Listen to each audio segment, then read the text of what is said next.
Bismillahirrahmanirrahim. Assalamualaikum warahmatullahi wabarakatuh. Alhamdulillahirabbil alamin wa bihi nasta'in ala umuri dunya waddin. Asyhadu an la ilaha illallah wahdahu la syarika lah wa asyhadu anna Muhammadan abduhu wa rasuluhu la nabiyya wa rasula ba'da amma ba'd. Jamaah yang dimuliakan Allah Subhanahu wa taala, alhamdulillah bersyukur kepada Allah atas segala limpah nikmat yang Allah berikan kepada kita. Salawat dan salam semoga tercurah kepada Nabi Muhammad SAW. Pada pertemuan ini kita akan membahas tentang tayamum. Bapak Ibu jemaah yang dimuliakan Allah Subhanahu wa taala, kita paham bahwa tayamum pengganti dari wudu dan mandi.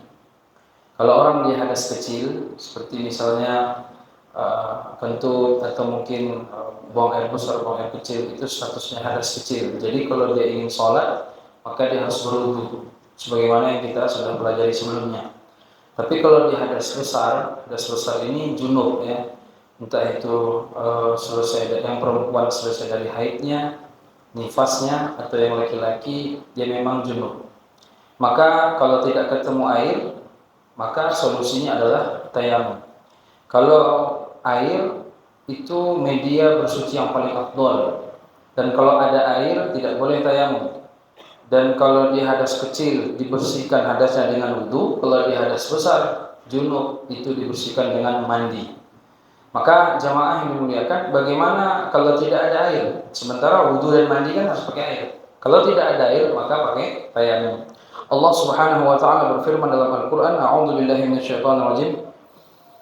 Wa in kuntum marda aw 'ala safarin aw jaa'a ahadun minkum minal ghaiti aw lamastumun nisa falam tajidu ma'an fatayammamu sa'idan thayyiban. Kata Nabi sallallahu alaihi wasallam, adapun jika kamu sakit atau sedang dalam perjalanan atau habis buang hajat, maka atau menyentuh perempuan sedang kamu tidak mendapati air, maka bertayamumlah dengan debu yang suci.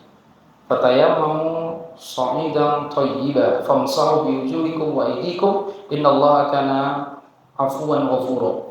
Jemaah yang dimuliakan Allah Subhanahu wa taala, para ulama memberikan beberapa standar bahwa untuk tayamum ini ada beberapa syarat. Yang pertama ada uzur. Uzurnya sakit atau safar, sebagaimana ayat yang tadi kita bacakan.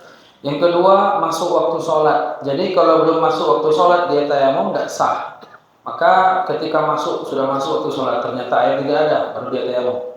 Kenapa demikian? Bisa jadi belum masuk waktu sholat dia cari air, bisa ketemu air. Tapi kalau langsung dia tayamum belum masuk waktu sholat, maka kalau ketemu air tentunya kan tayamumnya batal. Jemaah yang dimuliakan Allah Subhanahu wa taala. Kemudian dijelaskan bahwa karena tayamum ini kan hakikatnya darurat ya. Darurat, tayamum itu darurat. Kalau dia sakit nanti makin parah, atau mungkin kena air, atau mungkin dia di perjalanan memang nggak ketemu air, atau berbagai macam alasan. Kemudian ada upaya untuk mencari air. Dan mencari air ini ada beberapa yang perlu diperhatikan. Air dinyatakan tidak ada jika ada 4 hal. Air dinyatakan tidak ada jika dinyatakan 4 hal. Yang pertama, yakin air tidak ada. Pokoknya tidak ada air. Nggak mau tayamum. Satu. Yang kedua, ragu atau sangkaan kuat ada air. Harus cari air dengan jarak ghaus namanya 144 meter. Ini sebagian dari para ulama menyampaikan dicarinya 144 meter dari setiap penjuru. Jika tidak juga ada air maka baru dia tayamum. Yang ketiga, jika yakin ada air maka air wajib dicari jika jaraknya al-qurbu. Al-qurbu itu 2,5 kilo. Oh ada air di sana 2,5 kilo, harus ke sana deh. Nah, kalau tidak ada juga maka tidak apa-apa. Tapi dia yakin gitu ya, di sana ada air. Beda kalau dia nggak yakin. Jemaah yang dimuliakan Allah Subhanahu wa taala. Kemudian di antara syarat juga tersedia tanah yang suci. Jadi kalau orang mau bertayamum, dia nggak bisa bertayamum dengan tanah yang bernajis. Maka harus tanahnya yang suci. Jemaah yang dimuliakan Allah Subhanahu wa taala. Untuk tayamum sendiri itu cuma 2 rukun saja. Yang pertama niat, yang kedua mengusap wajah dan tangan. Mengusap wajah dan tangan, itu saja. Niat pertama di hati, yang kedua mengusap wajah dan tangan. Untuk mengusap wajah ini bagaimana? Kadang ada sebagian mengatakan wajah baru tangan, ada yang mengatakan tangan dulu baru wajah. Jamaah yang dimuliakan Allah Subhanahu wa taala, mari kita simak beberapa hadis yang disampaikan. Yang pertama, dari hadis dari Ammar bin Yasir, seorang sahabat. Pernah sekali waktu, kata beliau, Nabi SAW memerintahkan beliau dalam satu urusan. Lalu tiba-tiba beliau junub. Maka ketika itu dia berpikir, waktu itu air tidak ada. Di perjalanan air tidak ada. Akhirnya dia berpikir, ini bagaimana caranya? Air tidak ada. Biasanya kami disuruh tayamum. Maka ketika itu akhirnya Nabi SAW, akhirnya dia pun fatamarrahtu fis sa'idi kama tamarraha dabah. Karena bayangan dia, kalau orang junub itu kan mandi itu kan sekujur badan. Maka akhirnya dia pun berguling-guling di padang pasir, berkena pula sekujur badan. Lalu setelah itu dia pun melapor ke Nabi SAW.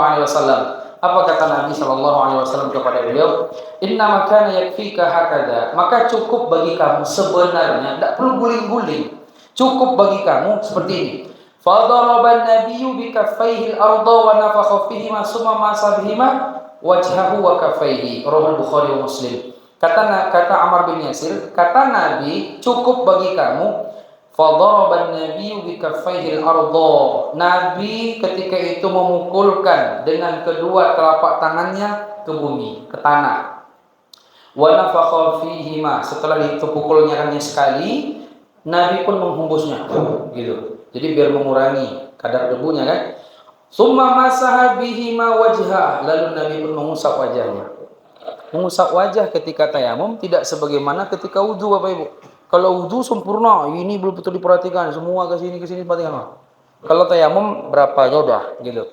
Wajah, setelah itu kata beliau wajhahu wa kaffaihi, dan kedua tangannya. Jadi setelah wajah baru tangan. Gitu. Nih satu hadis pertama.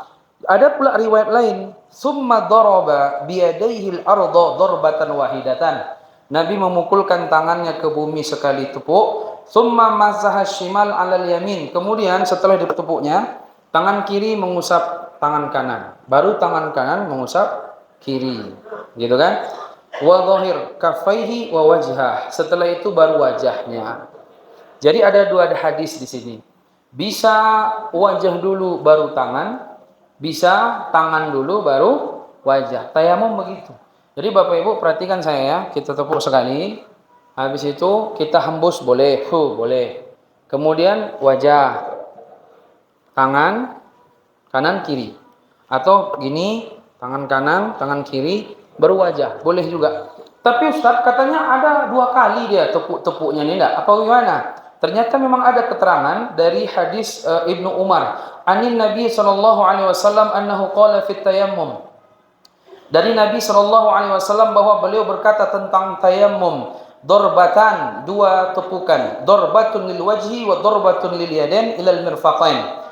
Yaitu sekali tepukan untuk wajah saja, tepuk sekali lagi untuk tangan saja. Kalau tadi kan sekali tepuk untuk keduanya. Ini enggak, sekali untuk tangan saja, untuk wajah saja, sekali untuk tangan saja. Jadi 2 tepukan boleh. Cuman sebagian memandang hadis ini dhaif, meskipun hadis riwayat Imam Ahmad. Tapi kalau memang mengatakan ini enggak dhaif, ya dipraktekkannya enggak masalah juga. Jadi boleh, sekali tepukan, 2 kali tepukan boleh, dan itu perbedaan. Dan ada juga perbedaan yang sampai siku. Khususnya mazhab Syafi'i, dia sampai siku. Karena pertama mengambil dari hadis Ibnu Umar ini, ada juga sebagian mengkiaskan kepada wudu. Jadi kalau misalnya tangan, ya tangan udah sampai sini gitu kan. Tangan tadi sampai sini. Nah, cuman kalau saya Bapak Ibu, saya tidak sampai siku. Saya ngambil pendapat wajah, tangan, wajah. Itu saja.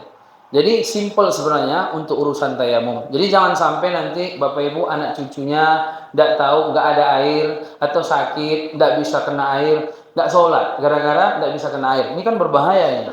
Bahaya, dosa besar dia, ya kan?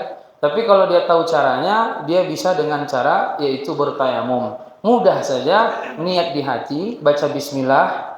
Bismillah hukumnya pun sunnah, karena amal itu dimulai dengan membaca bismillah kan lebih afdal.